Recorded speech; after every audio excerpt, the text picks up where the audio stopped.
मैया भारतनि बिसायख'थि आयोग बे बिसायख'थि आयगनि जि गिबि हियारिं बे गिबि हियारिंनि सानखालि दुलाराय बर' फरायसा आफाद आरो बर'नि माहारियारि आफाद दल संगठन जोङो मोन 13 बेयाव ज'है बाहागो लाहैदों। क'क्राझार उदालगुरि आरो कार्बि आंलं जि मोनथाम जिल्लानि जि स्लट दङमोन हल नाम्बार 3 बे हल नाम्बार 3 आव जोङो बाहागो लादों। आरो मैयानि सानाव मोनसे जानाङै थासारि आरो जों मालाबाबो लुबैयै थासारि जों नुनो मोनबाय जे सानसुमा खुंगुर बैसोमुतियारि बिथाङा हलनि सिङाव क'क्राझार जिल्लानि जेब्ला हियारिंआ आराम्भ जायो आरो जोबनाय फारसे बिनि उनाव हलनिफ्राय बाहेरायाव फैनानै मेडियायाव जोङो जिखौ नुबाय दुलाराय बर' फरायसा आफाद आरो गासै बर' थुनलाइ आफाद आइजो अनसाय आफाद आरिमु आफाद जों जिखिनि दङमोन बेयाव जोंनि बुंनांगौ जि दङमोन जोंहा जि दाबि जे क'क्राझार लकसभाखौ एसटि खालामनाय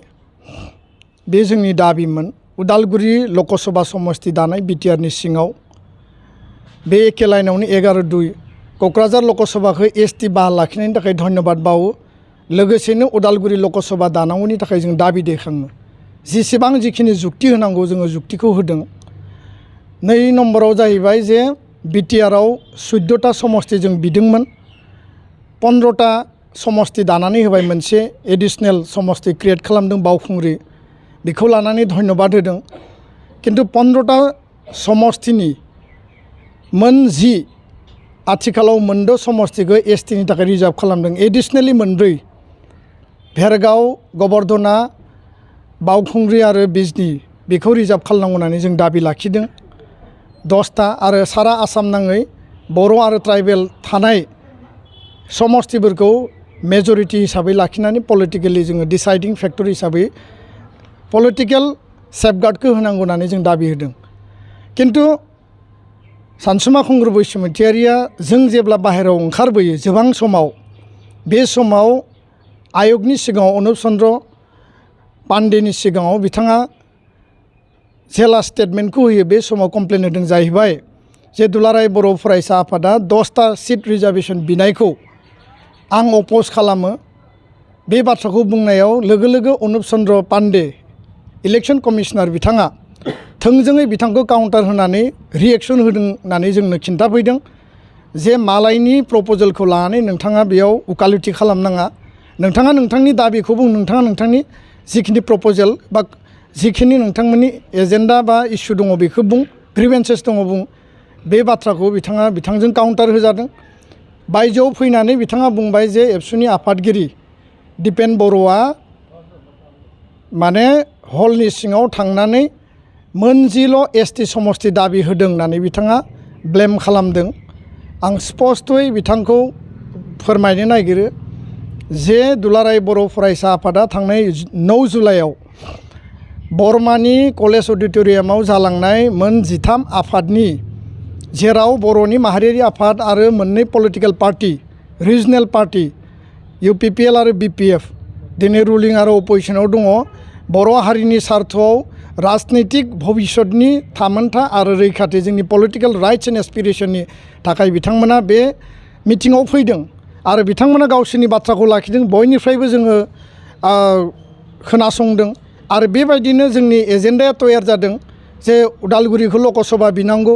15टानि गेजेराव 10टाखौ एसटि रिजार्भ दाबिनांगौ। बे बाथ्राखौ जों बयनिबो सार्कुलेसन खालामदों। बर' हारियानो मिथिदों। बयनिबो जोङो प्रेस मिटआव प्रेस कनफारेन्सआव जों स्पस्तयै बुंदों। 11 तारिख जुलाइआव जों इलेक्सन कमिसन अफ इन्डियानिनो चिफ इलेक्टरेल अफिसार आसामनि गेजेरजों जों मेमरेन्डाम हरदों। बेबायदियै जोंनिया 125 पेजनि सिरियाल नाम्बार 7आव लिस्ट जादों आरो मैया जोंनि बाथ्राखौ जों लाखिदों। आसरित धरननि माने खोब लाजिथाव आरो दुखुनांथावै बिथाङा दुलाराय बर' फरायसा आफादनि इमेज जोंनि आफादनि जिखिनि आइडेन्टिटि बर' हारिनि आइडेन्टिटिखौ बिथाङा मैया भारतनि इलेक्सन कमिसन अफ इन्डियानि सिगाङाव जि मोनसे प्लेस खालामबाय बे खोब लाजिनांथाव दुखुनांथाव बर' हारिनि थाखायनो बेयो लाजिथाव बाथ्राया जाहैबाय जे आर्टिकल 332(6) क्ल'जआव लिरनाय दङ रिजार्भेसन फर माने सिडुल ट्राइब आरो बे बाथ्राखौ लानानै scheduled tribe and scheduled caste माने स्पष्टयै लिरनानै होदों बेयाव बुंदों जे अट'नमास डिस्ट्रिक्ट काउन्सिल 6 सिडुल एरियायाव बाहेरनि माने एसटि नङै मानसिया बिसायख'थि गेलेनो हाया आच्छा प्रभाइडेड बे बाथ्राखौबो बुंदों आरो बे आर्टिकल 332 क्ल'ज 6 आव बेजों बिटिआर सुक्तिनि 4.7 आ रिलेटेड 4.7 आव बे खोथाखौनो लिरदों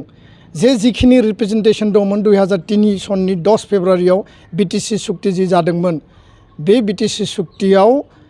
माने रिप्रेजेन्टेसना बिटिसि एरियायाव इनटेक्ट थानांगौ होननानै लिरनाय दङ बेयाव समस्ति एसेम्ब्लि पार्लियामेन्ट दाफामनायनि बाथ्राखौ क्लियारलि बुंदों 2003 निफ्राय दिनैसिम जायाखै दिनै 2023 आव जाफैबाय आरो बेबायदिनो जोङो एसटिनि रिजार्भेसनखौ जोङो दाबिदों बाथ्राया जाहैबाय जे बिथाङा बिटिसिनि जि एकर्ड बेखौ स्पष्टयै फरायाखै नङाबा बिथाङा स्पष्टयै बुजिनानैबो बुजियाखै खारन बै समाव बिथाङानो एमपिमोन बिथाङानो बिटिसि एकर्डनि टाइमाव हर्ता कर्ता सासे दैदेनगिरिमोन सासे एमपिमोन लिडिं पलिटिकेल लिडारमोन किन्तु दिनै बिथाङा मानो उल्था बुंदों बेयाव बुंदों जे रावबो बाहेरनिफ्राय बेयाव गेलेनो हाया किन्तु बिटिसिआ दिनै 2003 सनाव जि दाजादों बे एमेन्डेड 6 सिडुल कार्बि आंलं आरो डिमा हासावआ जाबाय भारत संबिधाननि 6 सिडुलनि आधारावनो थोंजोङै दादों बिटिसिखौबो भारत संबिधाननि 6 सिडुलनि कन्स्टिटिउसनेल प्रभिजननि आधारावनो थोंजोङै दादों किन्तु बेयाव एमेन्डमेन्ट खालामनाय जादों बेखौ सोदांनाय जादों सोदांनाया बेखायनो कार्बि आंलंआ पिउरलि ट्राइबेलफोरनि थाखाय सेफगार्ड एन्ड प्रटेक्शन बिटिसिआव ट्राइबेल आरो नन ट्राइबेलनि सेफगार्ड आरो प्रटेक्शनखौ दोनदों ट्राइबेला जेसेबां राइट्स दङ राइट्स एन्ड प्रिभिलेज दङ बेयाव पलिटिकेल राइट्स लेन्ड राइट्स नाथाय सेमाल्टेनियासलि लोगोसेयैनो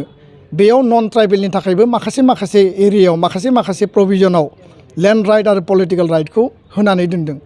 दा 4.7 332 क्ल'ज 6 नि आधाराव बिटिसिआव लिरदों जे रिप्रेजेन्टेसना ओरैबायदि मेनटेन जानांगोन बिटिसि जानाय समाव जेरैबायदि ट्राइबेल आरो नन ट्राइबेलनि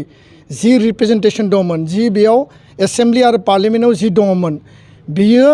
मेनटेन थागोन होननानै बेयाव लिरनाय दङ बे बाथ्राखौ बिथाङा बुजिदोंना बुजियाखै फरायदोंना फरायाखै ना जोंखौ दाय होनो ब्लेम होनो थाखाय माहारियाव गावस्रा गावस्रि लाबोनो माहारियाव डिसइउनिटि लाबोनो माहारियाव माने मोनसे ब्लेम गेमनि थासारि लाबोनो थाखाय बिथाङा बेखौ बुंदों नामा जों बुजियाखै दा बेखायनो स्पष्ट बाथ्राया बे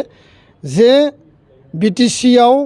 जि 40टा समस्ति दङ बिनि 30टाया रिजार्भ मोनबा अपेन मोनबा जेनेरेल आरो 40टानि 30टाखौ जुदि जोङो काउन्ट खालायोबा 75% रिजार्भेसन ओंखारो 15टा समस्तिनि 10टा रिजार्भेसन बिनाय पलिटिकेल रिजार्भेसननि जोंनि जि माने सिन्ता जोंनि जि दाबियाबो बेनो जे बिटिसि पलिटिकेल रिजार्भेसनखौ आधार खालामनानै आर्टिकल 332 नि क्ल'ज 6 आरो 4.7 बिटिसि एकर्डआव जि दङ 2003 आव जे साल रिप्रेजेन्टेसन साल बि मेनटेन बेयाव जिखिनि लिरनाय दङ for tribal and non tribal बे बाथ्राखौ आधार खालामनानैसो जों बुंदों बेयाव खुनु जों गोदान बाथ्रा बुङाखै खुनु जोङो जातिनि खहा जानाय बाथ्रा बुङाखै तथ्यनि आधाराव जों बुंदों आरो बिथाङा गस्ला गाननानै बिथाङा राष्ट्रपतिखौ लोगो हमदों इलेक्सन कमिसनखौ लोगो हमदों मैयाबो फैदों दा खोथाखौ गोरायै बुंबानो जाया बिथाङा बुंदों जे जोङो 15टा दाबि होदों जाया उननि खोथाना बयबो दाबि नांगौ मोनसे आफादनि मान मर्यादा थायो मोनसे आफादनि प्रिन्सिपाल आइडिअल'जि थायो मोनसे आफादा गावनो मोनसे फाउन्डेसन थायो जातीयताबाद जातिनि अस्तित्वखौ लानानै आपोजिन भाबै जों खामानि मावदों आरो बेयाव संबिधाननि प्रभिजन कन्स्टिटिउसनेल बिनि क्राइटेरिया प्रभिजन बेखौ नायनानैसो मोनसे आफादा दाबिखौ लाखिगोन ओरैनो नों धेमालि खालामनाय गथ' गोरलै बायदि जुदि नों दाबि खालायोबा बेखौथ' सोर गनायगोन आरो बिनि जास्टिफिकेसननि बाथ्राबो फैगोन दा बेखायनो बिथाङा मैया जिखिनि बाथ्राखौ बुंबाय आं बर' हारिनि साफ्रोमबो दैदेनगिरि जोंनि आफादफोर जोंनि इन्टेलेक्सुवेल माहारिनि साफ्रोमबो साधारन जोंनि सुबुं व्यक्तिफोरनिसिम आङो बेखौनो क्लियारलि फोरमायनो नागिरदों जे बिथांनि जि बुंनाय बे बेसिस गैया आरो बिथांमोना जि मावथों जोंहा बेयाव बुंनो गोनां गैया बिथांमोना 15टा दाबिदों बिथांमोना एसटि जाजोबनांगौ होननानै बुंदों दिनै बे बाथ्राखौबो नायनांगोन कार्बि आंलं डिमा हासावआव 6टा एसटि बिटिआरआव दा 6टा होनानै दोनदों जों 10टा दाबिदों बिटिआर कार्बि आंलं आरो डिमा हासावनि बादैबो आसामाव एसटि पपुलेसन दङ बर'बो दङ कार्बि टिवा राभाबो गोबां दङ बिथांमोननि थाखायबो एसटि रिजार्भेसन नांगोन दा बेखायनो आसामनि टटेल पपुलेसननि बेखौ 6 सिडुल अट'नमास डिस्ट्रिक्टआव पपुलेसनखौ माल्टिप्लाइ खालामनानैसो एसटिखौ होनाय जायो आरो आसामनि टटेल पपुलेसननि आउटसाइड दा 6 सिडुलनि टटेल एसटि पपुलेसन आरो टटेल पपुलेसन आसामनि बेखौ काउन्ट खालामनानैसो रिजार्भेसनखौ बानायनाय जायो बेफोर अंकखौ बिथाङा खालामदोंना खालामाखै दा बिथांमोना जिखि बाथ्रा मावा जिखि खामानि मावा बिथांमोना मावथों बिथांमोननि मावनायखौ लानानै जोंहा बुंनो गोनां गैया खिन्थु आंनि प्रश्नआ जाबाय बिथाङा जे एबसुआव हाबा मावलांबाय बड'लेण्ड आन्दलनाव बड'फाजों खामानि मावफाबाय बिनि उनाव नोङो एमपि जाबाय बिएससिनि चिफ बिथाङा गिबि चिफ जाबाय बिनि उनाव हाग्रामा महिलारि बिथांजों खामानि मावबाय प्रमद बर'नि आन्दलनाव एबसुनि